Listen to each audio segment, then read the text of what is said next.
Anyway, mga Marikoy, alam ko matagal nyo nang hinihintay to na magkwento ako about sa journey ko ng pagbabawas ng timbang. Ang dami din kasi nagtatanong kung kailan daw ako nag-start, kung ano daw yung mga kinakain ko, anong ginagawa ko.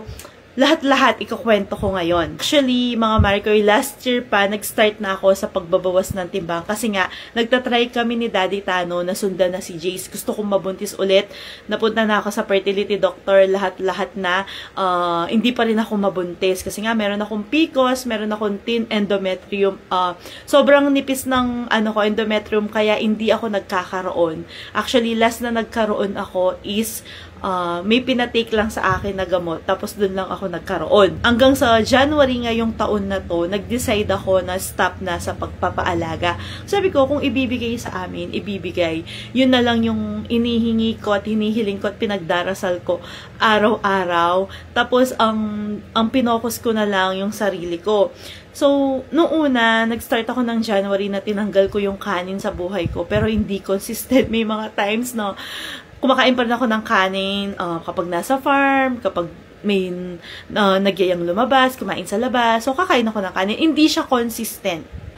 Tapos, April, mga Marikoy, yun yung time na nalaman ko na pinag-uusapan pala ako ng mga taong tinuring ko na kaibigan. Tinatawag nila ako na Fiona.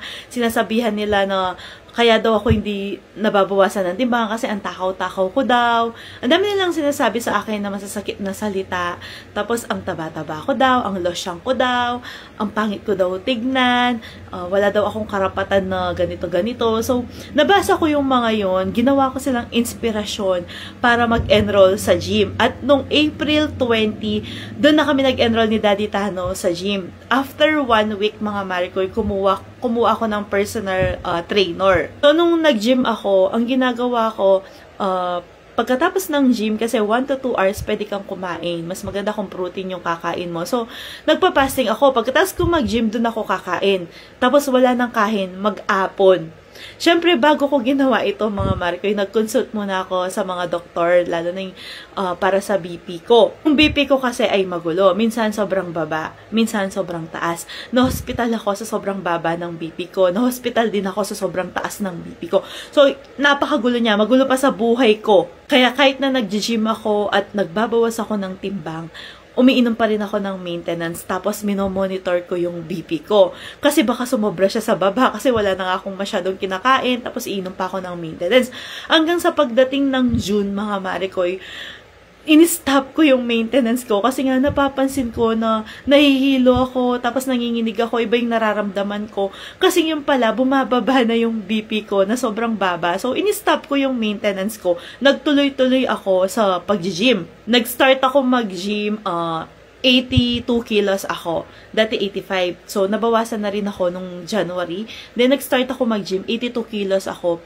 Hanggang sa pagsapit ng July, 72 kilos na lang ako. Nabawasan ako ng 10 kilos. At dahil magta-travel kami noon, 3 weeks akong na-stop sa pag-gym. Then, bumalik yung kilo ko ng 77 kilos. Dito na naman ako nalulungkot. Kasi sabi ko, 3 weeks lang ako na-stop. Tapos, hindi naman ako makain ng sobrang dami. Bakit bigla nadagdagan ako ng 5 kilos? Tapos, hanggang sa may nirecommend sa akin, si Doc Angeles. Pumunta ako kay Doc Angeles, mga Marikoy, at doon ko nga nalaman na hindi lang pala ako yung may problema sa pagbabawas ng timbang. Napakarami namin. Tapos, doon ako nagkaroon ng clear na paliwanag sa ginagawa kong pagbabawas ng timbang. At kaya pala ganun kabilis akong mag-gain ng weight dahil din sa kinakain ko. Kahit na konti lang yung kinakain ko, hindi siya goods na pagkain. Dating ko kay Doc Angeles, binigyan niya ako ng tatlong gamot. Yung isa is walang gana, yung mawawalan ka ng gana sa pagkain. Yung pangalawa is yung para siyang shirataki rice pero capsule. Yung pangatlo is yung safflower. Sinearch ko siya, itong dalawang to. Tapos nagtanong din ako dun sa doktor ko kung okay ba i-take. Sabi niya, itong dalawa daw, okay. Pero yung isa kasi, may side effect siya na pwede ka mag-palpitate, ganito-ganito. Ang nangyari, mga Marikoy, Pagkatapos niyang bigay sa akin yung 3 gamot na yun, napag-alaman ko din na number 1, bawal na kainin every time na nagbabawas ng timbang ay nuts. Yung nuts pala ay sobrang taas ng calories, as in. Doon ko naisip, kaya pala nahihirapan ako magbawas ng timbang kasi hindi ako kumakain ng kanin, pero kapag nanonood ako ng Netflix, kain ako ng kain ng nuts. Tapos kapag nafe-feel ko na nagugutom ako, kakain ako ng nuts. Merong kasoy, buto ng kasoy, pistachio, lahat ng klase ng nuts, sobrang taas daw ng calories. So, na-realize ko na mali yung ginagawa ko, kaya in-stop ko lahat ng nuts, tinanggal ko siya, hindi ko siya kinain. Tapos, nangyari, doon sa 3 gamot na binigay niya, 2 lang yung tinitake ko. Kasi kaya ko namang magtiis kahit hindi ko inumin yung isa. So, yung 2 lang yung tinitake ko. So, yung first month ko sa kanya ay August. Pagbalik ko ng first month, nabawasan ako ng almost 6 kilos na hindi siya masaya kasi dapat daw 10 kilos yung mabawas sa akin. Mga Marikoy, sobrang saya ko na kasi isipin mo, in just 1 month, nabawasan ako ng 6 kilos. Hindi ka ba masaya nun? So, sobrang saya ko. Tapos, nagsabi ako kay Doc na kung pwede, itigil ko na yung mga tinitake ko kasi kaya ko naman. Bukod pa dun sa mga pinapatake sa akin ni Doc, hindi ako nag-stop uminom ng Shepu Apu. Kasi from the start, yun talagang nakatulong sa akin para magbawas. Kasi constipated ako, nahirapan ako mag-poop. Start tinake ko yung Shepu Apu. Everyday, nagbabawas na ako, nagpupoops na ako. First month, nung August, na galing ako kay Doc, binigyan niya ako ng meal plan. Dun sa meal plan na yun, alas 2 klase lang ng prutas yung kinakain ko. Yung green apple at saka yung pomelo. Tapos, sa gulay naman, hindi ako pwedeng kumain ng gulay na mix. Kailangan sa isang meal, isang gulay lang. Then, para siyang kaldep. Actually, kaldep yata siya. Kasi, pwede kang kumain ng mga karne, ng mga like tenderloin, ng chicken breast, ganyan. Pero hanggang 100 grams lang. Nag-gym kasi ako, ganun na yung ginagawa ko. Hindi rin ako uminom ng mga juice, ng soft drinks.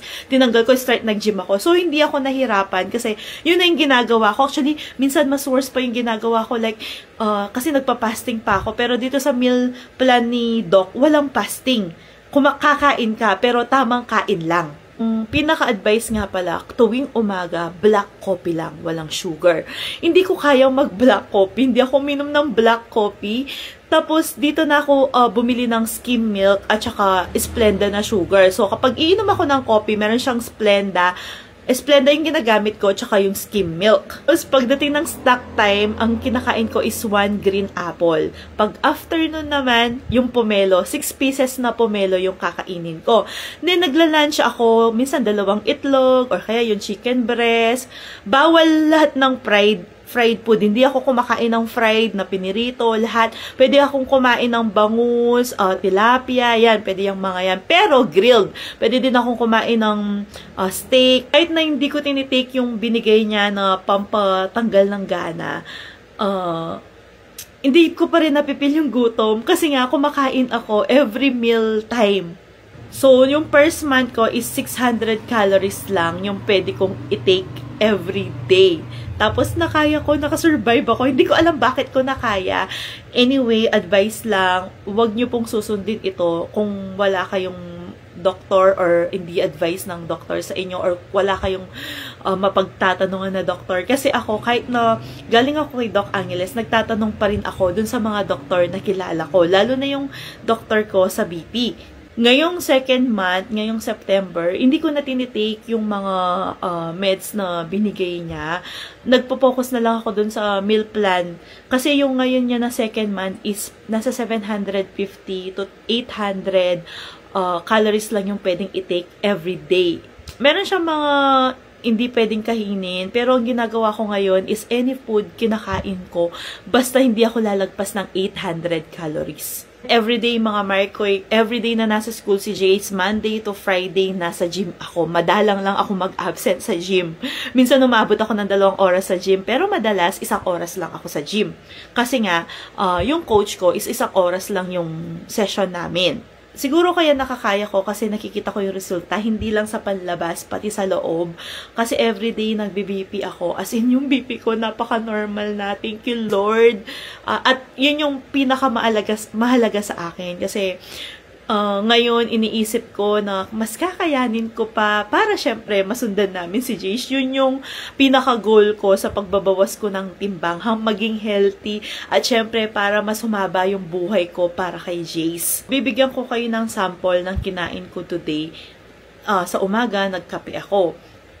Pagdating ng snack time, actually lunch time na to, pagkatapos ko nag-gym, nagutom ako, bumili ako dun sa coffee shop ng, ang tawag dito, ng egg sandwich na may egg sandwich na merong lettuce. Tinanggal ko yung bread. Hindi na ako kumakain ng bread. Siguro, parang kumagat lang ako dun sa bread, pero hindi ko siya kinain buo.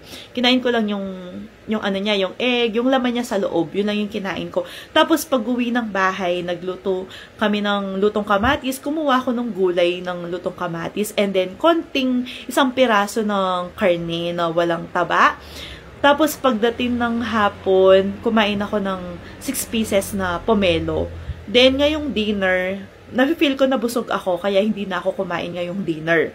Sobrang effective ng pomelo, kasi kapag kinakain ko yung pomelo, nakaka 6 pieces ako per day, nafe-feel ko talaga na busog na ako. Kaya kinakain ko siya during merienda time, yung hapon, kasi parang hanggang gabi na, nafe-feel ko na busog ako. Yung mga everyday na kasama ko, lalo na si Daddy Tano, nagrereklamo na sila. Never pa daw nila akong nakita na kumain talaga, na nagmukbang, simula inumpisahan ko tong pagbabawas ng timbang. Siguro ganun talaga, naging consistent ako sa ginagawa ko. Desidido talaga ako na magbawas ng timbang. Yung nagkaroon ako ng inspirasyon, hindi lang yung mga nagbabash sa akin, yung mga nagsasabi na piyona ako, mataba ako, ganito yung itsura ko. Nagkaroon ako ng inspirasyon, si Jace. Si Jace yung pinaka-inspirasyon ko. Siguro may effect yung mga pambabash nila sa akin. Pero, mas tinutuloy ko ito dahil nakikita ko yung resulta na nagiging healthy ako, na nagiging okay yung sarili ko, na ngayon nakakaakbang na ako sa stairs na hindi hinihingal. So maganda din yung nangyari. At iba-iba po tayong mga babae, iba-iba po yung mga pinagdadaanan natin everyday. Iba-iba din po yung may PCOS, may kung ano-ano pa nasa loob natin. Iba-iba po tayo. Kaya ang advice ko, laging kumonsulta sa mga doktor at sa mas nakakaalam kung anong pwedeng gawin. Kasi ang mahirap kasi is pag na-trigger yan or may mangyari sa'yo na something, yes, nabawasan ka nga ng timbang, hindi ka naman healthy. Kasi hindi po lahat ng payat ay healthy at hindi po lahat ng matabayan healthy. Lagi niyo pong tandahan yun. Naging doktor, charot. Ngayon, nasa 70 kilos na ako. Naglalaro siya sa 69, 70, 71. So, pag-isip ko ng amaga, minsan sa 69 lang siya. Pag sapit ng gabi, 70 or 71. So, naglalaro sa ganyan yung kilo ko. Ang pinaka-goal ko is at least 65, 63. Okay na ako doon. Tapos, i-maintain ko na lang. Tok, tok, tok, tok, tok, tok, tok.